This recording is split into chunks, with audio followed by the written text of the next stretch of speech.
Welcome to Mathematics in the Modern World. So for our lesson 4, we're going to discuss about propositional logic. So let's first define what is logic.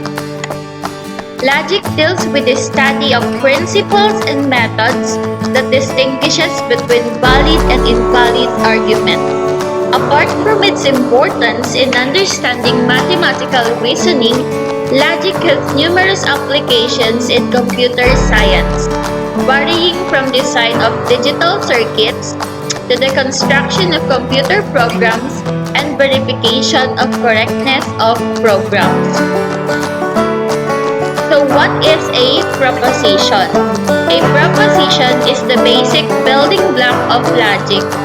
It is defined as a declarative sentence that is either true or false but not both. The truth value of a proposition is true, denoted as T if it is a true statement, and false denoted as F if it is a false statement. So we have here examples. So we have 7 plus 1 is equal to 6 plus 2. Is it true or false? Okay, very good. It is a true statement. How about the second one? The earth is spherical. It is true. Is it true or false? Very good. It is true. The sun is cold. Is it true or false? Okay, it is a false statement. Lastly, we have 1 is equal to 0. Is it true or false? Very good. It is false. So let's proceed on the kinds of proposition. So we have the first one, simple proposition. It consists of one subject plus one predicate. So example, we have fast food tends to be unhealthy. Second, all cows are brown. Lastly, grass is green. Let's proceed on the second type of proposition, which is compound proposition. So compound proposition is consists of simple proposition plus logical connectives. So we have here some logical connectives. The first one is and, second one is or, the third is not, fourth is if then, lastly we have if and only if. Since we need to know the truth value of proposition in all possible scenarios, we consider all the possible combinations of the propositions which are joined together by logical connectives to form the given compound proposition. This compilation of all possible scenarios in a tabular format is called the truth table. So here are the most common logical connectives. So the first one, we have the conjunction. It is denoted as P and Q. For proposition to be true, both P and Q must be true. If either of them is false, proposition is false. So we have here the truth table. It states there, sabi po doon, na kapag yung proposition is parehong true, then the output is true. What if isa lang yung true niya? So we have true and false. Therefore, it is false. Next, we have false and true. The output is false. False, false. The output is false. Kasi ang sinasabi nga po dito sa conjunction, and is a very strict connective. Nag-true-true lang siya if the propositions combined ay parehas na true. Nakikita naman natin dito sa table, nag-true lang siya dun sa dalawang true. So we have here an example. We have here the first proposition. Shelly loves discrete math. Q is she passed the exam. So gagamitan lang natin to ng logical connective and. So we have Shelly loves discrete math and she passed the exam. The second one is the disjunction. It is denoted as P or Q. For proposition to be true, only one of the statement needs to be true. So sa Tagalog, para maging true yung output, kailangan meron isang true. So example, ito meron tayong true, yung output is true. True, false, basta may isang true, automatic true na siya. Dito naman, false, true, may isang true ulit, automatic true. Dito, parehas na false, walang true, kaya false yung output. So, or is used in inclusive manner that is true whenever one of the combined proposition is true. So, we have here example. Proposition P is Joseph studied last night. Proposition Q is he went to see a concert. So, gagamitan lang natin siya ng logical connective or. So, magiging Joseph studied last night or he went to see a concert. Naintindihan po? So, proceed tayo sa third one, which is the negation. So, it means not P. In this type of proposition, the simple proposition is modified so that the true value is reversed. So, ganyan lang siya. Kapag true, magiging false. Siyempre, babaliktarin mo lang. So, kapag false naman, magiging true. So, we have here, example, the girl is wearing her proper uniform. So, babaliktarin lang natin siya. The negation of this is the girl is not wearing her proper uniform. Naintindihan po. Okay, let's proceed on the fourth one. We have the conditional proposition. It is denoted as if P, then Q. In this proposition, the first part is identified as the antecedent or ito yung premise natin. And the second part as the consequent. So, sabi dito, false siya if the premise is true while the consequent is false. So, ang tatandaan lang po dito, kapag yung premise is true and the consequent is false, therefore it is false. And lahat na ng mga natira ay true. Exact ito, true, therefore true. Dito, true, false, therefore false. False, true, therefore true. False, therefore it is true. So, let's have an example. It will rain. Yung proposition natin na una. Then, the next proposition is I'll bring umbrella. Then, we will lalagay natin yung if dun sa pinaka-first nito, first statement. So, if it will rain, then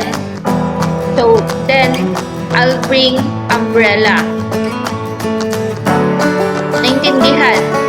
So, lalagay mo yung if dun sa una. If it will rain, then I'll bring umbrella. Next, by conditional proposition. So, it is denoted as P if and only if Q. So, ito yung table natin. Is true whenever the given proposition have the same truth values. Ang gusto lang sabihin nito, nag-true daw dito kapag parehas yung value. Example nito, true, meaning true. Ito, magkaiba, true, kaya false. False, true, magkaiba, kaya false. Ito, false, kaya true. Basta may parehas na letter, nag-true na po siya. So, we have here an example. We have the first proposition, I will make my assignment. Second is, I understand the lesson. So, we will just use the if and only if. So, I will make my assignment if and only if I understand the lesson. Naintindihan po? So, proceed naman tayo sa expressing a proposition to English sentence. So, we have here the given propositions. So, we have 3 propositions here. So, we have P, Q, and R. For P, you have a flu. Q, you missed the final exam. R, you passed the course. So, we are going to translate this. So, ang basa po nito is if P, then Q. Kasi itong logical connective na ito is if then. So, ano po yung P natin? You have a flu. While our Q is you missed the final exam. So, pagdudugtungin lang natin siya gamit yung if then logical connective. So, ang magiging sagot is, if you have a flu, then itutugtong mo si you miss the final exam. So, this, ang basa dito is if P, then Q. Proposition ito. Ngayon, pag translate natin ito into English sentence, magiging if you have a flu, then you miss the final exam. Naintindihan po? So, let's proceed on the next one. So, it is, anong basa dito? So, are if and only if, not be. So, ano yung are natin? So, ang basa dito is are if and only if, not be. So, our are is you pass the course and our P is you have a flu. So, first, we are going to negate it. So, ano yung kabaliktaran nito? You don't have a flu. So, pagdugtungin lang natin, the are, you pass the course if and only if you don't have a flu. Naintindihan po? Okay, let's proceed on letter C. So, we will use the same proposition. So, sabi dyan, ito, ang basa naman nito, if P, then not are. If Q, then not are. So, ano yung Q natin? So, you missed the final exam. Tapos, yung R natin, ininegate lang natin siya. Magiging you don't pass the course or you will not pass the course. So, ang magiging English translation nito is, if you miss the final exam, which is the Q, then you will not pass the course. Nagigets po? So, next, we have here, anong basa dito? So, ito is or. This logical connective represent or. So, P or Q or not are. So, yung P natin is you have a flu.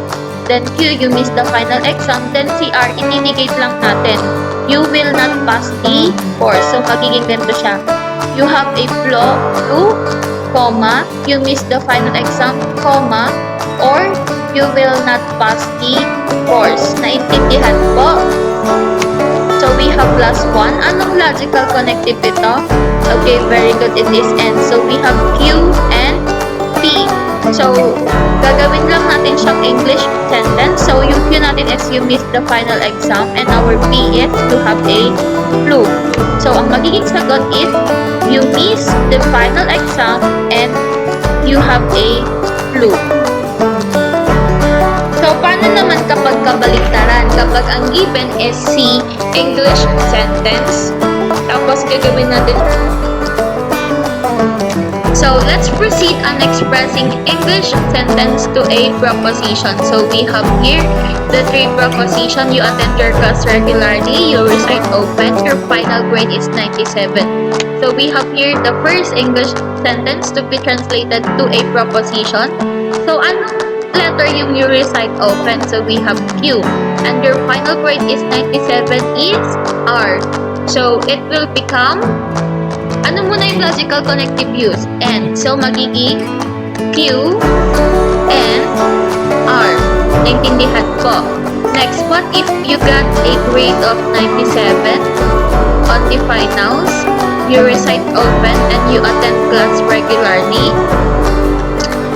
So, i-translate natin siya into proposition. So, you got a grade of 97 is letter R.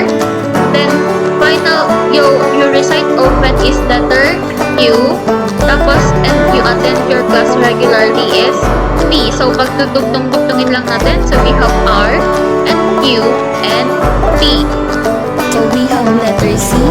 You get a final grade of 97 if and only if you attend your class regularly. Letter D. You don't recite often or you will not get a final grade, which is 97. Thank you for watching and hope you have learned a lot. See you in our next lesson. Goodbye!